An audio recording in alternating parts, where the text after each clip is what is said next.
Jadi informasi tambahan juga Mas Nur bahwa kebetulan teman-teman ini ya saya diminta bantuan untuk terkait dengan bagaimana riset berkelanjutan terus kita lakukan.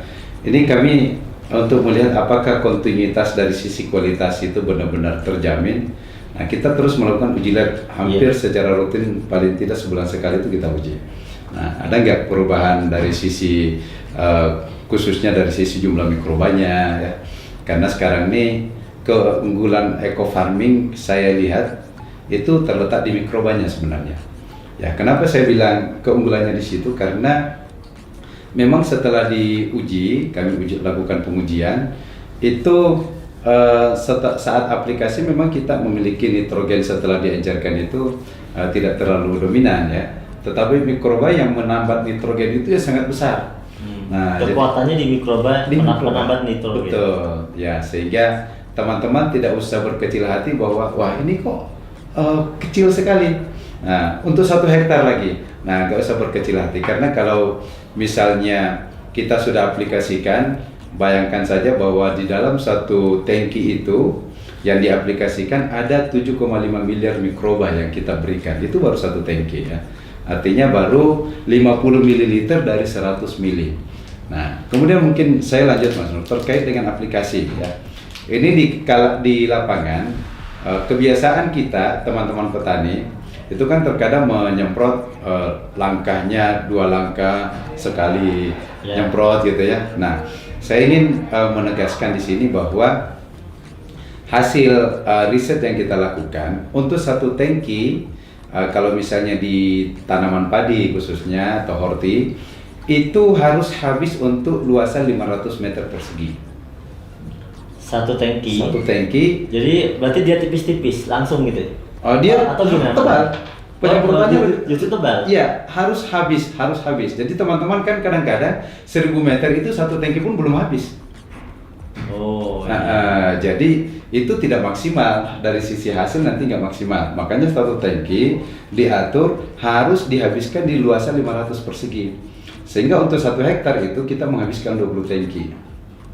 1 hektar itu 20 tangki. Nah, sesuai. Jadi 1 hektar itu. Tapi kalau 1 hektar 20 tangki umumnya teman-teman petani nih yang cerita kan nyemprot biasanya nggak sampai 20 tangki Pak. Itu dia. Makanya umumnya mereka nyemprotnya kan 10, 12 kemungkinannya. Jadi maksud saya begini, kita ingin mendapatkan hasil optimum ya.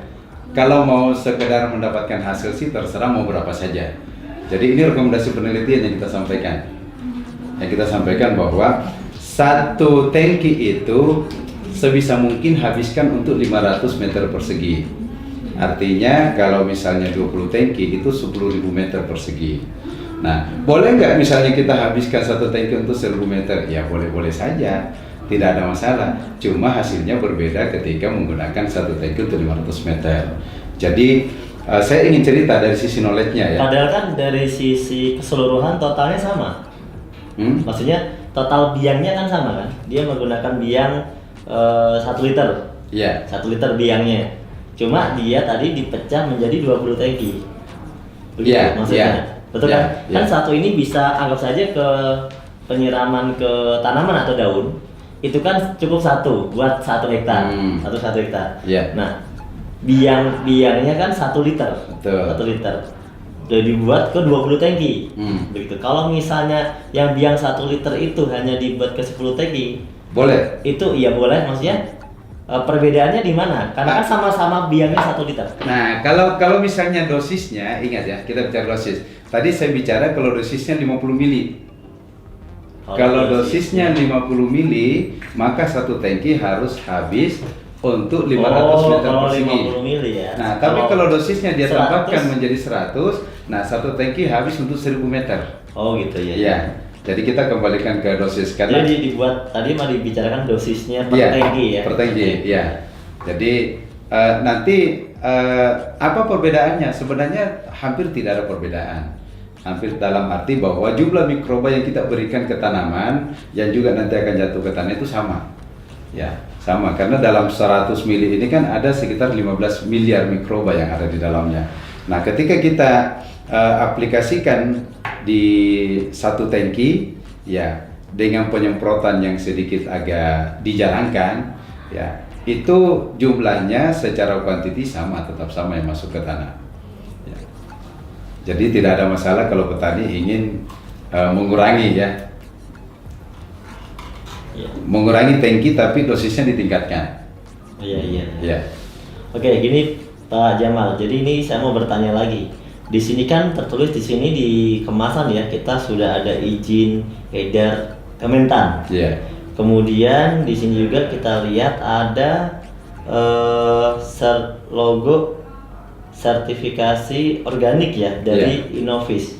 Ini ini seperti apa penjelasannya? Iya, baik. Nah, jadi gini Mas Nur, saya sendiri selaku orang Kementerian Pertanian tidak akan mau memberikan advice kepada eco farming ketika tidak ada izin edarnya. Ya, karena izin edar ini adalah mutlak. Artinya apa? Izin edar itu keluar pertama ketika sudah diuji kualitas, diuji laboratorium, ya. Kemudian persyaratan-persyaratan berdasarkan permentan itu sudah terpenuhi, lalu kemudian diuji efektivitasnya ya oleh peneliti, oleh ahli bahwa ini memang layak untuk diedarkan karena ada aspek manfaat yang bisa dirasakan, barulah izin edar dikeluarkan. Nah, itu tahapannya. Nah, kemudian dari lembaga sertifikasi organik itu juga mensyaratkan bahwa dia mau melakukan sertifikasi kalau misalnya sudah keluar izin edar. Ya, jadi LSO secara umum juga tidak ingin melakukan sertifikasi kalau belum ada izin edar. Nah, sekarang apa maksud adanya LSO ini? Jadi sebenarnya organik ini branding, Mas Nur.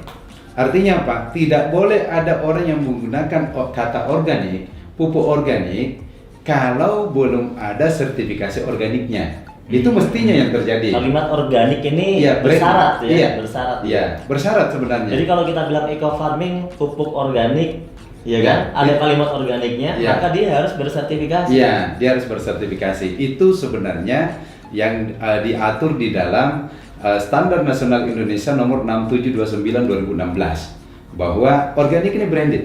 Makanya tidak boleh ada orang yang tidak punya sertifikasi organik secara aturan menurut SNI yang menggunakan kata organik. Nah, gitu. Nah, jadi logo organik Indonesia ini yang ada di sini, ini sebenarnya sebuah penguat bahwa produk ini aman 100% karena menggunakan bahan organik 100%. Jadi aman untuk dipasarkan, untuk dikonsumsi, sehingga lebih jauh lagi bahwa ketika ada teman-teman pelaku usaha yang ingin bertani secara organik, disertifikasi organik, maka menggunakan eco farming ini salah satu jalan yang aman. Nah, kalau misalnya produk lain yang belum ada sertifikasi organiknya, nanti mereka akan kesulitan saat disertifikasi.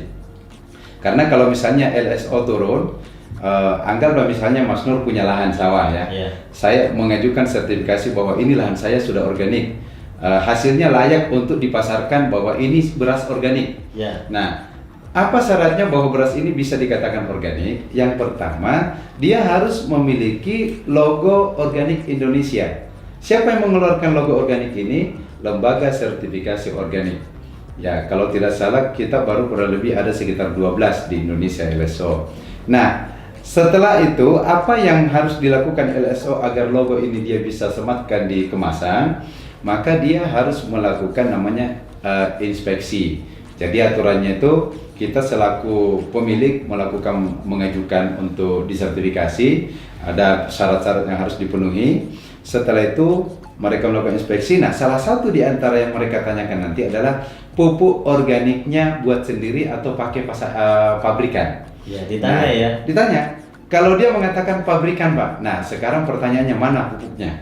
Dia akan lihat, loh, ini kok nggak ada logo organiknya. Nah, maka dia akan meminta coba telusuri ke pabriknya apakah benar bahan-bahannya itu 100% organik. Kalau sudah ada logonya, kalau sudah ada nggak perlu ya. lagi. Ini 100%. Oh ya, ini bahannya berarti sudah organik. Oke. Nah, kalau yang lain sudah bersyarat, pupuknya tinggal pupuknya, maka otomatis nanti LSO akan memberikan sertifikasi bahwa ini berasnya organik. Kalau misalnya pupuknya bukan dari pabrikan, tadi jawabannya. Ya, kalau bukan dari pabrikan biasanya kan mereka buat sendiri. Buat sendiri. Buat sendiri kan mereka langsung memperlihatkan bahannya yang saya pakai, misalnya kotoran ternak, air cucian beras, misalnya gitu kan. Oh iya, berarti aman. Nah, gitu. Karena mereka mampu menunjukkan keorganikannya.